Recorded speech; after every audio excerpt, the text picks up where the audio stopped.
नमस्कार दोस्तों, मैं आपका लीगल मित्र रविंद्र दीक्षित एडवोकेट फिर एक बार हाजिर हूँ अपने YouTube channel advocate talks by Ravindra Dixit पर आपसे चर्चा करने के लिए एक महत्वपूर्ण कानूनी विषय पर।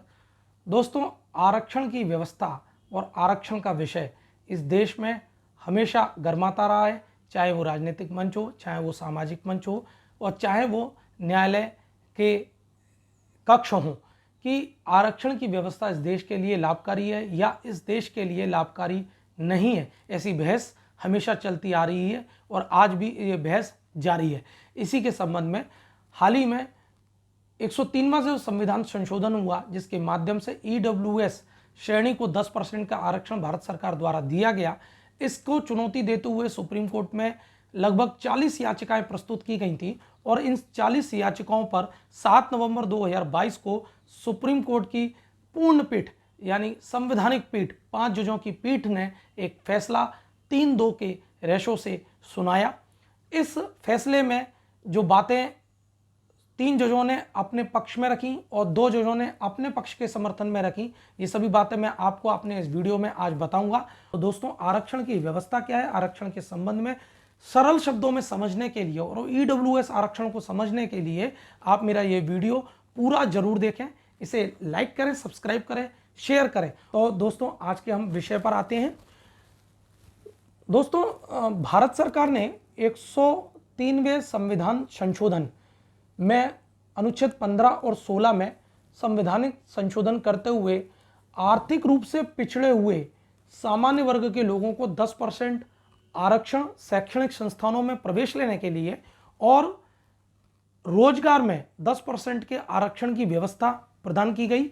और ये जो नोटिफिकेशन जारी हुआ, ये नोटिफिकेशन 14 जनवरी 2019 से भारत सरकार ने लागू किया और इस नोटिफिकेशन को और इस संवैधानिक संशोधन को चुनौती देते हुए जनहित अभियान एक मंच है, सामाजिक मंच है, इसने और इसके साथ ही अन्य 40 याचिकाएं सुप्रीम कोर्ट में प्रस्तुत हुई और इन 40 याचिकाओं पर एक साथ सुनवाई करने के लिए सर्वप्रथम 3 जजों की पीठ बैठी थी। 5 अगस्त 2020 को अनुच्छेद 145 sub clause 3 constitution of India और सुप्रीम कोर्ट रूल्स 2013 के ऑर्डर 37 रूल 11 के पावर एक्सरसाइज करके 5 जजों के पास इस पूरे मामले को भेजा ताकि इस पर विस्तृत चर्चा हो सके और पूर्ण पीठ इस पर एक निर्णय ले सके कि ये सुप्रीम कोर्ट ने मुख्य रूप से 3 प्रश्न इस पूरे प्रकरण में बनाए। ये जो 3 प्रश्न हैं ये मैं आपके आगे बताता हूं। ये तीनों प्रश्न सुप्रीम कोर्ट ने इस फैसले को सुनाने के लिए केंद्र में रखे। पहला प्रश्न है, क्या ये जो 10% का विशेष प्रावधान है, यह शिक्षा एवं रोजगार हेतु आर्थिक आधार पर रिजर्वेशन देना संविधान के मूलभूत ढांचे को विध्वंस करने वाला है?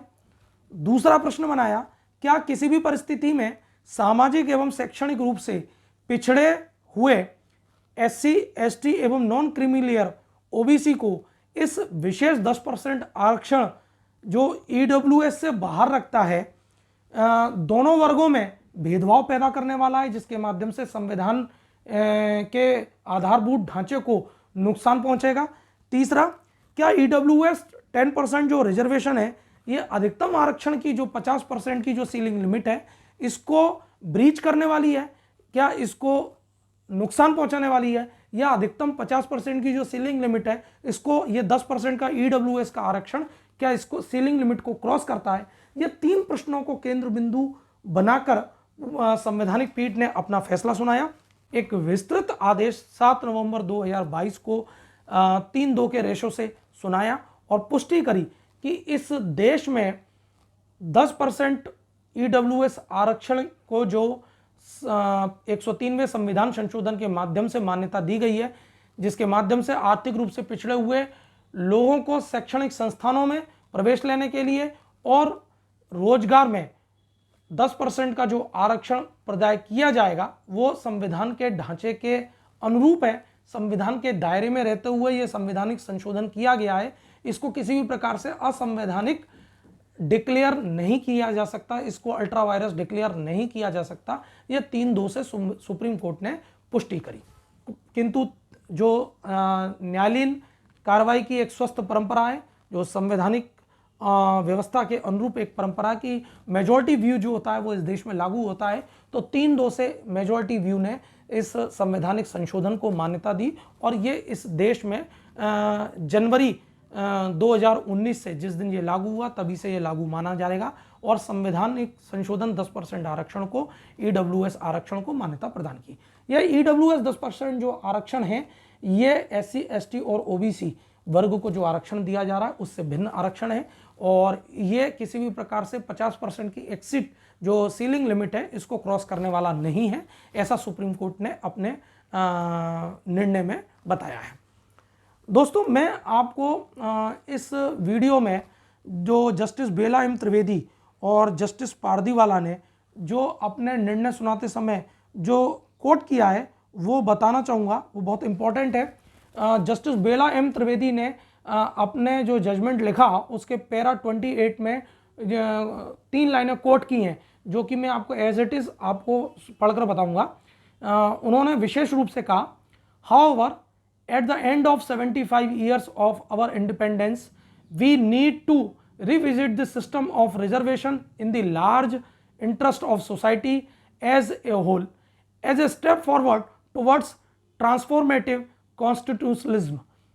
इसका मतलब है कि जस्टिस बेला एम त्रिवेदी ने स्पष्ट रूप से अपने जजमेंट में यह कहा कि देश की स्वतंत्रता के 75 वर्ष के समाप्ति पर इस देश में आरक्षण की जो व्यवस्था है उसको पुनर्विचार करने की जनता के हित में बहुत आवश्यकता है। ये जस्टिस बेला एम त्रिवेदी ने अपने पैरा 28 में कहा है। अब कानून बनाने वाले लोग, संसद में बैठने वाले लोगों को इसके संबंध में विचार करना चाहिए। ये सुप्रीम कोर्ट ने अपनी स्पष्ट रूप से राय उनके आगे रखी है। ऐसे ही जस्टिस पारदीवाला ने जो कोट किया है, उन्होंने डॉक्टर बाबा साहब अम्बेडकर को कोट करते हुए जो अपने जजमेंट के पैरा 190 में जो कोट किया है वो मैं 2 लाइनें आपको पढ़ के एज इट इज बताऊंगा। The idea of Baba Saheb Ambedkar was to bring social harmony by introducing reservation for only 10 years। However it has continued past 7 decades। Reservation should not continue for an indefinite period of time so as to become a vested interest। बाबा साहब अम्बेडकर को coat करते हुए उन्होंने लिखा कि ये केवल 10 वर्ष की लिए लागू था आरक्षण की व्यवस्था और जो कि उस समय के सोशल स्ट्रक्चर को ध्यान में रख के लागू किया गया था और आज 70 साल बाद इस पर पुनर्विचार करने की आवश्यकता है क्योंकि इसको इनडेफिनेट पीरियड तक के लिए लागू नहीं किया जा सकता। आरक्षण के संबंध में कानून बनाने वाले लोग, संसद में बैठने वाले लोगों को ये जस्टिस बेला एम त्रिवेदी के विचार और जस्टिस पारदीवाला के विचारों को ध्यान में रखकर अब आगे निर्णय लेना है या वो उस पर निर्णय नहीं लेते हैं, ये उनका सोचना है। तो ये मैंने आपको ईडब्ल्यूएस आरक्षण के संबंध में आपके सामने ये कॉन्स्टिट्यूशनल बेंच का जो फैसला है उसके संबंध में पूरी जानकारी दी। दोस्तों, आपको मेरा ये वीडियो कैसा लगा अपने कमेंट जरूर करें और मुझे बताएं। नमस्कार दोस्तों, जय हिंद, जय भारत।